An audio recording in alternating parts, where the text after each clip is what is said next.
En esta ocasión nos acompaña Tito Bracamonte, él es secretario ejecutivo de la Coordinadora Nacional de Derechos Humanos, y con él vamos a conversar de varios aspectos en el Perú, de vulneración de población de lesbianas, gays, trans, bisexuales, intersexuales, queers, a propósito de lo que ha sucedido en Orlando hace unos días, la matanza, este crimen de odio de más de 50 personas, muchos de ellos latinos, que eran de la población LGTB, en la discoteca Pulse en Orlando, a manos de una persona fanática. Y entonces eso también pasa en el Perú. Vamos a conversar con Tito. Tito, bienvenido a Otra Mirada TV.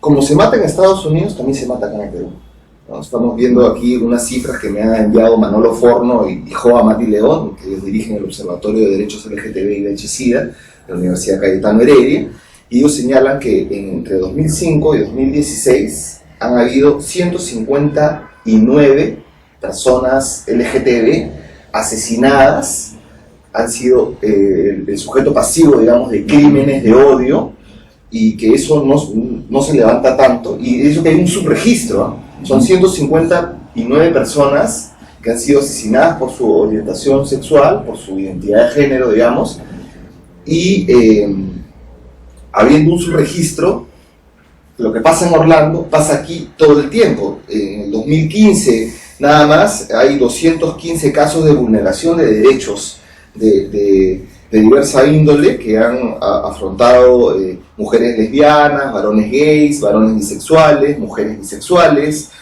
mujeres transexuales también.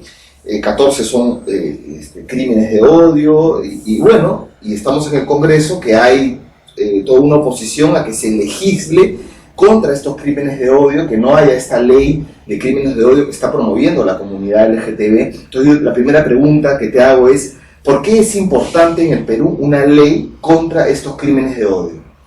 Yo plantearía una cuestión previa, ¿no? O sea, ¿qué cosa es lo que explica lo de Orlando y qué cosa es lo que explica esta cifra del observatorio entre 150 y 160, que además es bastante reducida frente a los actos de violencia y los crímenes de odio que se perpetran en el país, ¿no? O sea, porque hay un subregistro, ¿no? Hay un subregistro grandísimo, porque esos 159 aparecen únicamente registrados porque aparecieron en medios. Así es, ¿no? No se registra porque no se denuncia, porque las familias tienen también vergüenza sobre la identidad, la orientación de sus propios, las personas afectadas o muertas, ¿no? Entonces hay un subregistro amplio, pero ¿qué cosa es lo que hay detrás de todo esto? Yo creo que detrás de todo esto hay una naturalización de ver al gay, a la trans, al intersexual, etc., ¿no? A todos los LGBTQ, como un otro diferente, pero más que como un otro diferente, sino como un otro diferente no humano, ¿no? Solo esa condición es la que explica el hecho que este segmento de la población no pueda acceder a derechos, ¿no? Y hoy en el país este segmento de la población no cuenta con los derechos con los que cuentan los demás ciudadanos y ciudadanas, ¿no? Lo de Orlando es un acto de barbarie, que se actualiza permanentemente y viene de atrás a adelante, ¿no? O sea, la justificación detrás fundamentalista, con contenido religioso, de salvación, de matar a una marica, finalmente expía las culpas de la sociedad. Eso nos viene, ¿no?, desde la Inquisición en adelante, y muertes por estas razones las hemos tenido en América Latina, ¿no? O sea, te contaba hace un rato que el tema de la discoteca lo hemos visto varias veces en discotecas de gays, de trans, de lesbianas en México. Se ha matado a gente en las discotecas. En Chile se produjo un incendio terrible en la ciudad de Valparaíso que fue motivo de una crónica muy dolorosa de Pedro Lemebel, ¿no? Fallecido hace poco. En el Perú, ¿no? En el Perú en la época del conflicto armado interno, tanto Sendero Luminoso como la MRTA han tenido políticas de exterminio sobre esta población. Limpieza, digamos, ¿no? Ellos llamaban de limpieza social, pero era políticas de exterminio, porque no se toleraba la existencia de esta parte de la sociedad en estas democracias nuevas, populares, ¿no es cierto? Entonces, el gay, la travesti tenía que cortarse el pelo, tenía que vestirse de modo diferente y tenía que encontrar una mujer con la cual casarse para evidenciar que efectivamente, ¿no?, te estabas recomponiendo y curando, integrando dentro de esta nueva sociedad en la que solo así podría ser aceptado, ¿no? Entonces, esa situación de violencia fluye por todos lados y por todos lados también se silencia las políticas públicas del propio Estado peruano. El Estado peruano no cuenta con políticas públicas dirigidas para esta población. En el Plan Nacional de Derechos Humanos han sido excluidos. En el Plan Nacional se te ha eliminado, en el Plan Nacional anterior de 18 puntos consensuados los redujeron a 4, los 4 puntos planteados fueron observados por la Conferencia Episcopal y por el Comando de las Fuerzas Armadas.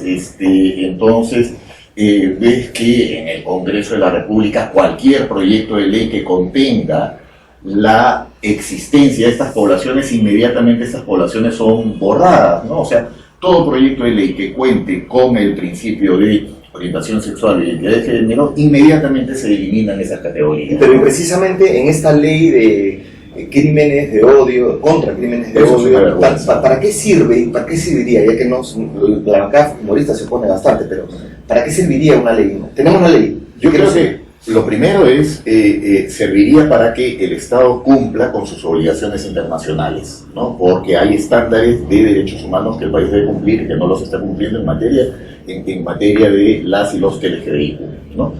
Garantizar el derecho a la vida de estas personas es un principio fundamental, ¿no es cierto? Garantizar el derecho a la vida de una parte de la sociedad, y el Estado peruano no lo está haciendo. Es una vergüenza lo que ha pasado con el Congreso, y además es inmoral que este mismo Congreso, que ha negado, ¿no es cierto?, la aprobación de un proyecto de crímenes de odio incorporando a las poblaciones LGBTIQ, termine levantándose frente a los hechos ocurridos en Orlando. Una doble moral, no doble rasero. Es inmoral esta gente que lo que está generando es condiciones para que las muertes de nuestras comunidades sean invisibles, terminen expresando una solidaridad pública que nunca la han tenido con las maricas acá.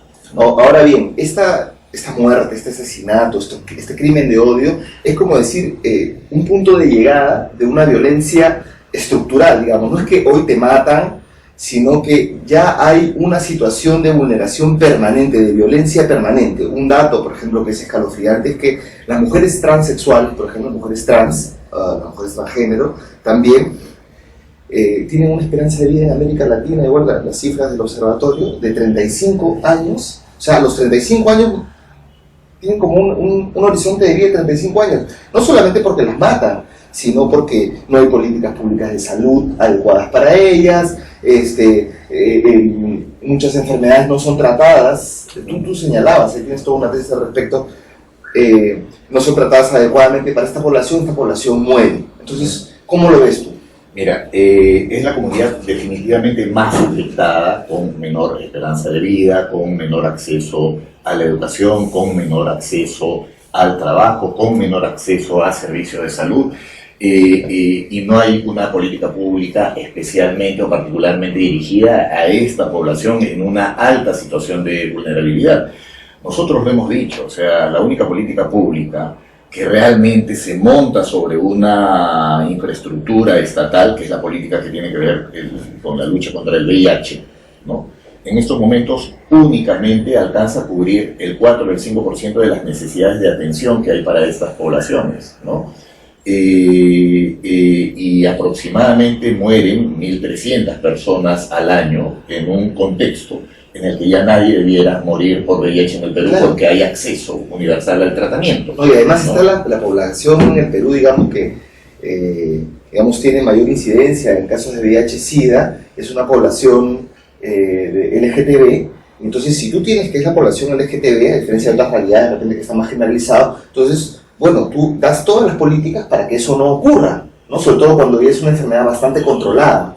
Entonces, tú planteabas que esto se trata de un homicidio. Hay otras formas de matar, el Estado mata también. Con su indiferencia, con su negligencia, también está matando a la gente, ¿no? O sea, mueren 3 personas todos los días por VIH y 2 de estas personas serían muy probablemente de las comunidades LGBTQ, ¿no?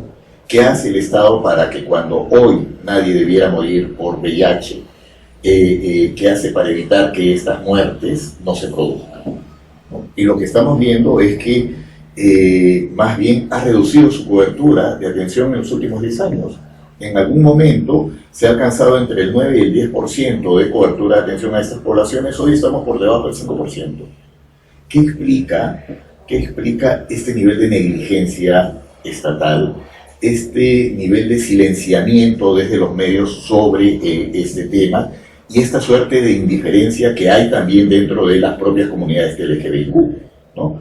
Porque quienes se mueren por VIH son muchas personas que nunca conocieron siquiera su diagnóstico, su estado diagnóstico, porque no tenían acceso al servicio, o se mueren porque están en condiciones de extrema pobreza, se mueren porque están en los lugares más apartados del país. No es casual que el segundo grupo más afectado por el VIH en el Perú, que son las comunidades nativas amazónicas, dentro de ellas tengan como las más afectadas a las comunidades LGBTQ dentro de las comunidades nativas amazónicas, ¿no? Entonces, creo que se cruzan, ¿no?, muchos elementos de exclusión que tienen que ver con nuestra propia historia, ¿no?, que tienen que ver con la valoración del otro, del indio, del marica, de la mujer, ¿no?, de la persona con algún tipo de diferencia que termina descalificándote y excluyéndote,